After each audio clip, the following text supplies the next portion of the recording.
merci infiniment. Plaisir. Vraiment, toute l'UQAM va fêter cette entrevue. Surtout ma prof Jocelyne Lavoie va être contente.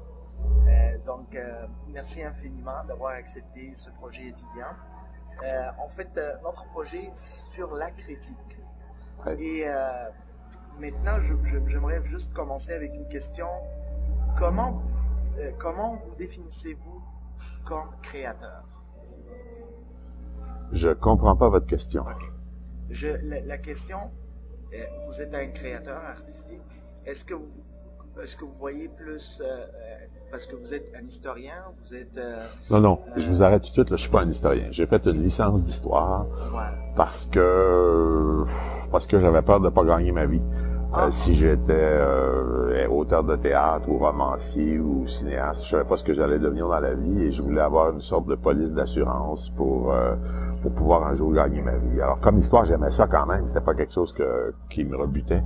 J'ai fait cette licence-là en me disant, au pire, je serai professeur d'histoire. Ça a influencé votre travail? Oui, après, j'ai été prisonnier de ça parce que c'est pour ça que je suis devenu cinéaste. Parce que, ayant fait une licence d'histoire, ça a été ça le prétexte qui a servi à me faire engager à l'Office national du film pour faire des films sur l'histoire du Canada. Documentaire. Et c'est ça, donc. Puis après ça, comme j'étais l'historien de service, c'est toujours à moi qu'arrivaient les projets comme Duplessis, comme Québec-Duplessis, après des histoires comme ça. Parce qu'on disait, lui, il connaît l'histoire, donc il va pouvoir faire ça, etc. et tout ça. Donc, j'ai été longtemps, je dirais pas prisonnier, si vous voulez, mais un peu... victime de mon diplôme en histoire. Ça m'a bien servi aussi, malgré tout, là. Mais voilà. Intéressant. Et on sait que les années 80, après le référendum, vous avez été déçu un petit peu. Et ça a influencé un petit peu votre carrière après ça. Vous avez fait un film, Le confort et l'indifférence, un documentaire. Oui. Et quelle réaction, quel sentiment, qu'est-ce qui a influencé beaucoup cet événement assez important dans l'histoire de Québec? C'est-à-dire que, au tout début, en 76, mon producteur de l'époque, Roger Frappier, était venu me voir en me disant, il faut absolument que tu fasses un film sur le référendum, parce que c'est un événement, comme vous venez de le dire, très important dans l'histoire du Québec, et donc, il faut que quelqu'un témoigne de ça au cinéma, c'est-à-dire filme cet événement-là. Et t'es le meilleur pour faire ça, etc. Et tout ça. Alors, au début, je voulais pas faire ça, ça me tentait pas vraiment. Mais j'ai dit, d'accord, on va le faire. Je l'ai fait et ça a eu, oui, un certain nombre de conséquences pour moi. D'abord, j'ai été catastrophé du niveau du débat.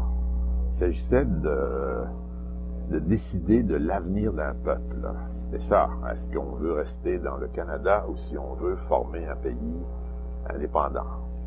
Et le niveau des débats, c'est est-ce que les timbres vont coûter plus cher si on se sépare ou si on se sépare pas? Est-ce que la pension de vieillesse va augmenter ou va baisser?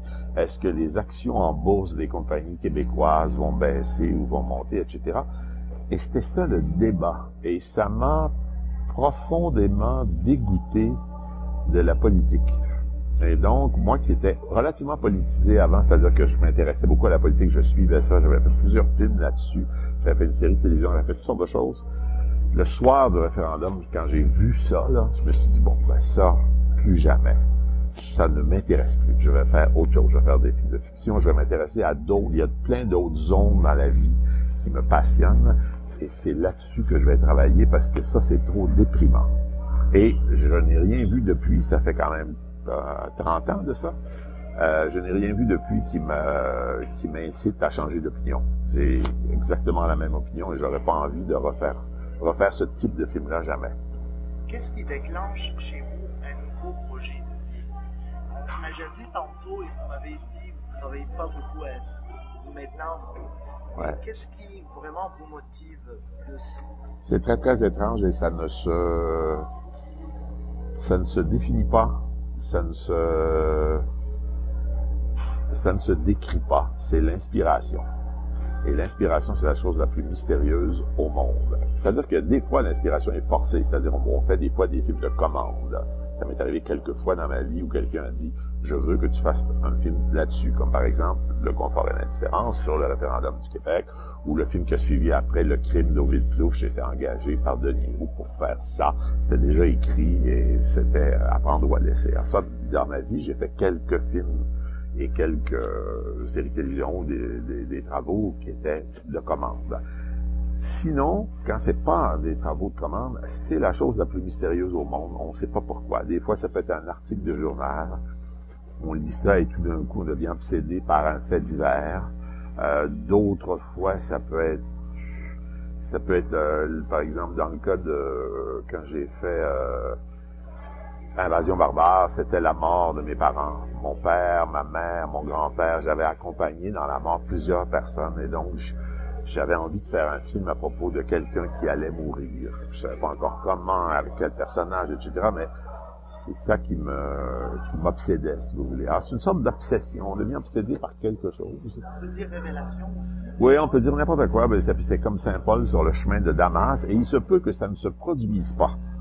Et donc, quand vous me posez la question, quand on s'est vu la semaine dernière, je vous ai dit, en ce moment, non, j'écris une sorte de récit. Je suis plutôt en train d'écrire un roman, parce que j'ai pas d'idée de film. Peut-être que ce roman-là, éventuellement, à la fin de l'écriture, ça donnera un film. Mais je n'en sais rien. Je n'en sais rien du tout. Pour le moment, je travaille à écrire quelque chose. Et puis, peut-être même que ça sera pas bon du tout et que peut-être que rien de ce que je fais en ce moment ne sera jamais rendu public. C'est possible aussi. C'est très risqué, ce métier-là, et ces circonstances-là. Et on peut pas forcer les choses. On peut pas, je sais pas, se tordre la tête comme on tord un citron pour qu'il vienne une idée. Et quand il vient rien, il vient rien. On est en silence. En fait, vous me poussez à vous poser une question que je vois et je le vis actuellement, c'est le stress. Il y a certains artistes qui malheureusement acceptent des projets parce qu'ils sont stressés, soit ils ont besoin de l'argent, oui, soit ils acceptent ça parce qu'ils ont besoin de visibilité, soit. Et je vois avec vous que vous n'avez pas besoin de ça et vous, vraiment, vous essayez de ne pas avoir ça dans votre vie. Ouais, mais je vais vous dire une chose, c'est que je suis dans une position particulière. C'est parce que d'abord, je suis vieux et que j'ai travaillé toute ma vie et qu'en plus, j'ai une femme qui gagne bien sa vie. Donc, j'ai pas des besoins financiers très grands. Donc, je suis pas obligé de courir après le prochain film. C'était très différent quand j'avais 40 ans et qu'il fallait que je paie le loyer, la nourriture, etc. et tout ça. Et donc là, j'étais dans une attitude bien différente que celle dans laquelle je suis maintenant. Mais hélas, il y a un downside à ça, c'est qu'on est vieux. Mais quand même, vous tenez oui, ça va, je survis. Avez-vous des exigences spécifiques